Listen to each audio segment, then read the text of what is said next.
All right, what's up, everybody? It's Fast Cars, Fast Money, and we're back with the Cup Series breaking down Phoenix for this weekend.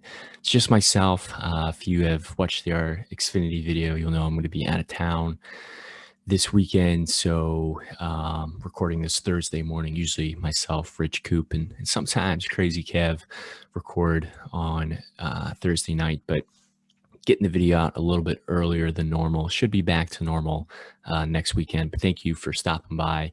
As always, if you guys want access to this spreadsheet or if you want to just pull it up when you're making lineups, hop over on Twitter. It's at FastCarsFM. Feel free to ask us any questions you have over there. We'll be more than happy to answer them for you. And then also, liking the video really means a lot to us. Subscribing to the channel, that way you're not missing out on any of our future videos. We're kind of a growing channel here, and it really helps, and we really do appreciate it. So thank you guys for tuning in, and if you're new here, welcome aboard.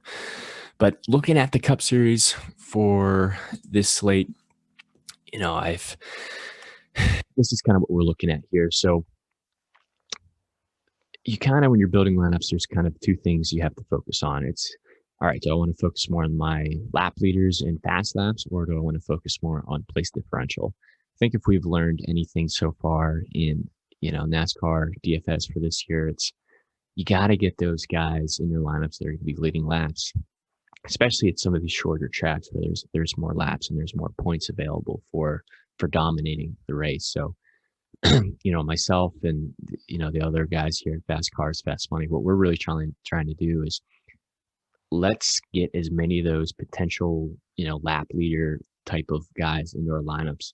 Yeah, it might be a little bit more risky playing some of these guys up front, but if one of those guys is leading laps, it's only going to carry the rest of our lineup, assuming that those guys don't wreck. So that's kind of the risky part that's in there. But if you chase place differential, DraftKings has been pricing those guys up. It's hard to get the those lap leaders in there if you're only focusing on PD. So especially for GPPs, you got to take some risks if you want to take down a tournament. But the other thing to really be aware of is this weekend they're running the high horsepower, low downforce package, which is different than the package they've been running the last 2 weeks. So just because you were good last week doesn't mean you're going to be, good this week.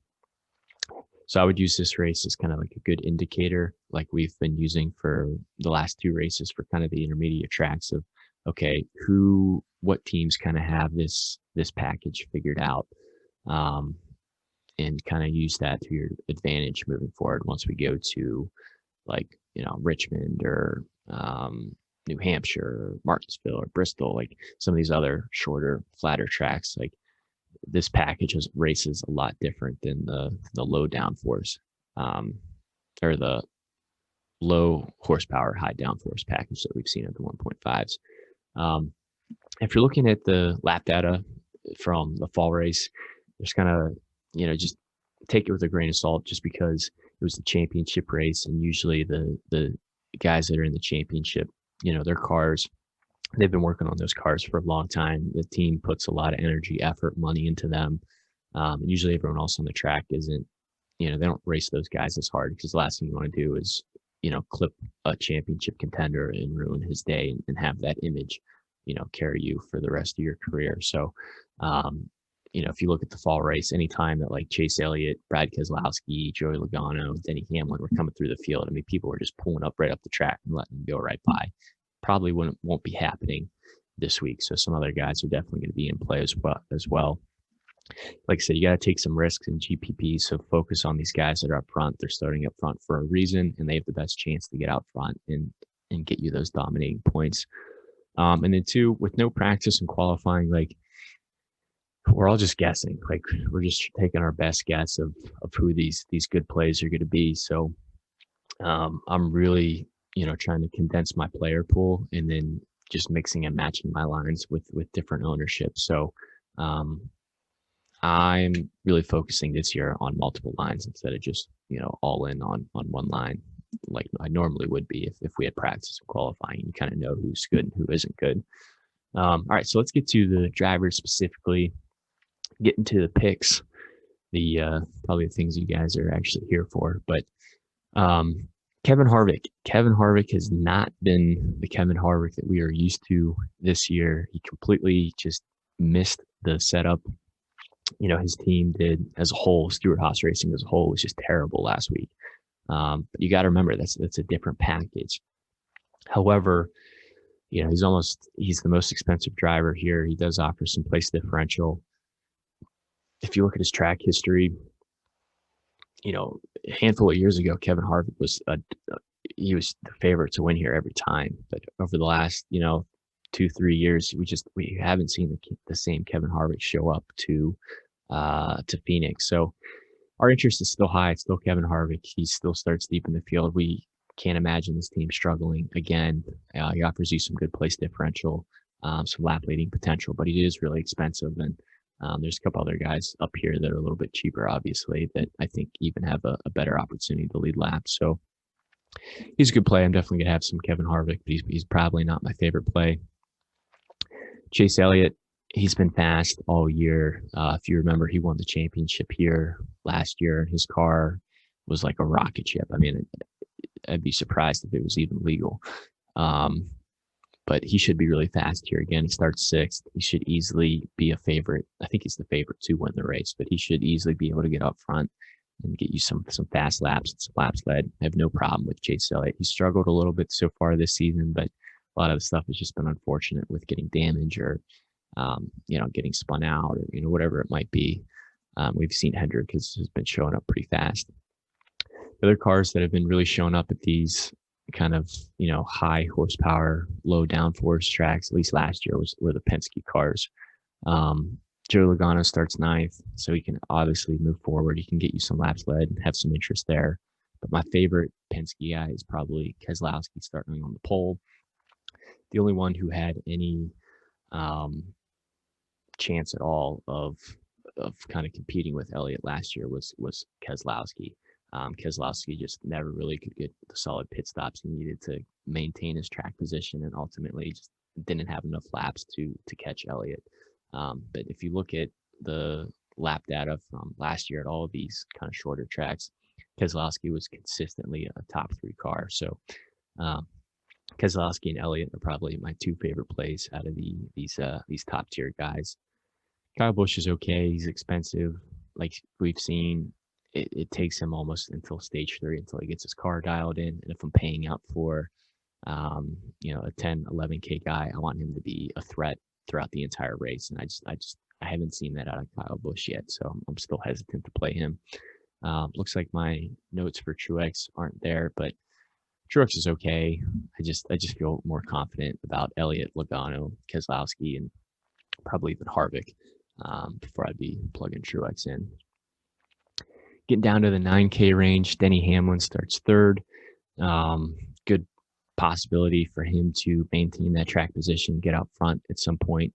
But again, I just feel more confident about Keselowski and Elliott and Logano than I do with Hamlin. So he's okay. He's a little bit cheaper. But if you look at this race last year, I mean, Joe Gibbs as a whole just completely missed the setup across the board. So I'm a little hesitant to play him. But I mean, Hamlin is never a bad play, so I'm not going to be fading him completely. Kyle Larson looked amazing last week, but again, that was with a different package. However, he's just been running Chase Elliott's setup basically consistently all year because Elliott's been really fast last year, and Larson basically just said, hey, let me start with that, and then we'll kind of fine-tune it accordingly, to more of his style. And as we saw, Elliott dominated this race last year. He's the favorite to win. So there's no reason why Kyle Larson shouldn't be in play again this week. Yeah, he starts second, which is a little risky, and he's on the pole or on the front row with Keselowski, who's probably the favorite to lead the early part of the race. But if Larson gets a good jump, he could easily get out front and lead until the first caution in the race. Be a threat of stage 1. And in order to run these fast laps, you have to be up front. So very interested in Larson. I like Hamlin. I like Larson. Not really too crazy about Blaney or the other Penske guys. Eric Almirola is basically just a pure place differential play. like him a lot. So if you can fit him in with maybe two dominating plays, I think that's going to be good. But again, I'm going to focus more on the lap leaders than I am with place differential. So if I get to Almirola, great. He's probably a lock in cash. But for GPPs, I have no problem with taking it a little bit more aggressively and playing a guy that starts a little closer to the front. Alex Bowman in the 8K range. It's interesting, you know, when he first was starting to fill in for, I guess it was Dale Earnhardt Jr. at the time. Phoenix was almost like his coming out party, where he had a completely solid finish, and he was just a part-time driver trying to make a name for himself. Now that he's a full-time driver, he hasn't been very good at this track. So, not too crazy about Alex Bowman. I'd rather pay down $200 and get Matt DiBenedetto basically starting in the same spot. Matty D is really good at these high horsepower, low downforce tracks. He's been having bad luck again, but again, that's going to run out eventually. And he's a affiliate team with Team Penske. We've seen how strong Team Penske is in this package. So I'm very interested in Matty D. I think he can easily get a top 10 finish. So it gives you some good solid PD that's even a little bit cheaper than Eric Almirola. And I think they both finish in roughly the same amount, the same spot. But Almirola starts a little bit further back. He can give you some more points, but he's also a little bit more expensive, so it's harder to fit him in. William Byron, he's okay. I'd much rather play him at kind of more the intermediate tracks with the other package. I think he can probably finish around where he starts, so he's all right. I just don't know how much upside there really is there. Christopher Bell starts fourth. He's a guy that I'm probably not really going to be on too much. Like I said, Joe Gibbs wasn't really that good here last year. There's no practice or qualifying. And if you look at the other guys that are starting up front, I just feel more confident about Hamlin, Larson, Keselowski. I mean, obviously there's a huge price difference there. But if I'm paying up for some of those expensive guys starting up front, I probably don't want to be playing, 4 or 5 guys starting in like the top, 10. I think that's way too risky. And I just don't see Christopher Bell having much upside. Tyler Reddick's okay. He can finish top 15. I just don't know if that's really going to be enough upside for your lineups. So if you land on him, that's okay. But I'm not going to go out of my way or anything to get Reddick in my lineups.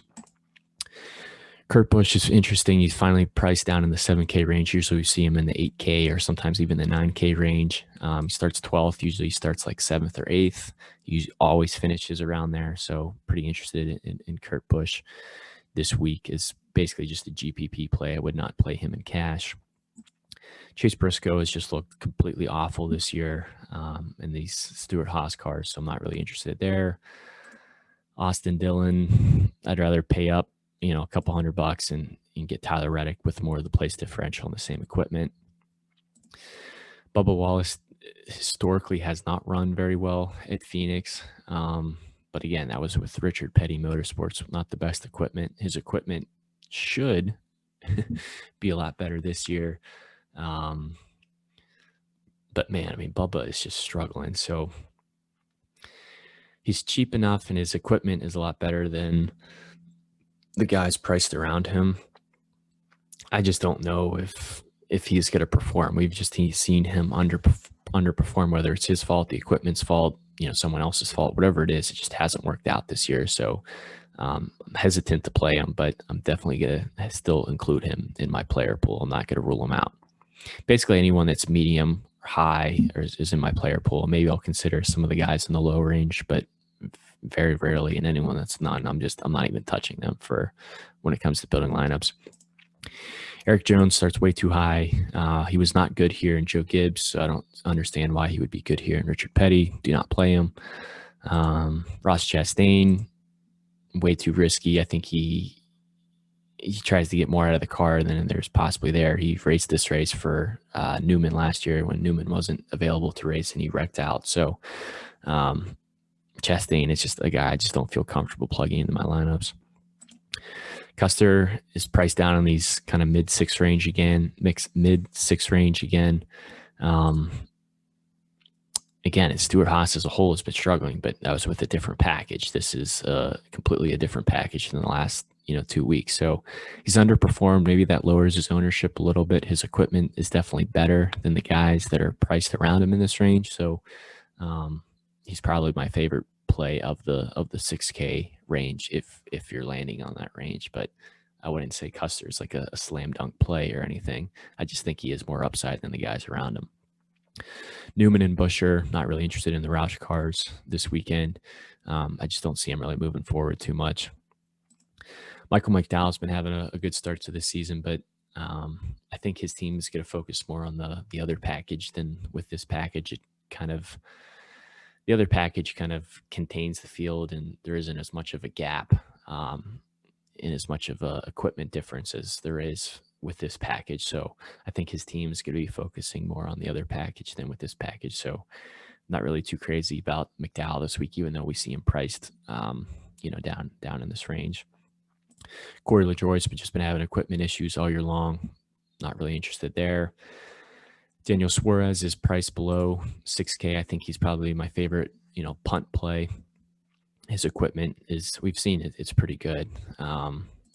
He's been every race. He seems to have some kind of issue, whether he's, getting sick in his helmet or getting damaged or spinning out or flat tire or some kind of crazy strategy. But I mean, his team's trying. They're sponsored. There's a lot of money, a lot of attention on this team. Their expectations are completely different than, Bubba Wallace. Bubba Wallace basically has pressure on him to not only win once, but win twice this year. And he hasn't even sniffed, like the top 10. Daniel Suarez, a lot of people thought was going to be like a back marker car. He's, I think, overperforming people's expectations. So still going to be trying to hop on Suarez before a lot of other people are hopping on that bandwagon. Alfredo basically always starts 25th to 28th. He's always at this, kind of 5'6", 5'9" range. He's okay. I just don't see him moving up too much, but I wouldn't go all in on Suarez and I wouldn't go all in Alfredo. I would kind of mix and match, your lineups. But if I had to pick one, I'm going to take Suarez every time. Ryan Preece starts 15th. He gives you some salary relief, I guess, but that's a big if, hoping that he's going to maintain his starting spot there. Stenhouse is even a bigger risk. He starts 11th. That's why he's priced all the way down there. And I probably wouldn't go cheaper than Stenhouse. So I'm probably not going to go cheaper than Alfredo. I don't really want to get to Ryan Preece or Stenhouse, but I mean, that's taking a big risk to play one of those guys. But if it allows you to get maybe a top tier guy in your lineup, maybe it'll work out for you. And then below that, Davison, Yaley, Haley, Huff, and so on and so forth. These are just ugly plays. The punt plays never work in the Cup Series, except for maybe the super speedways, but this isn't a super speedway track. So if you are ending up with these guys in your lineup, just reset, go back and rebuild it. But yeah, that's going to be the Cup Series video for Phoenix. Thank you guys for stopping in and watching. If you haven't already, feel free to hop over and watch our Xfinity video breakdown for Phoenix, and we will catch you guys next week. Good luck.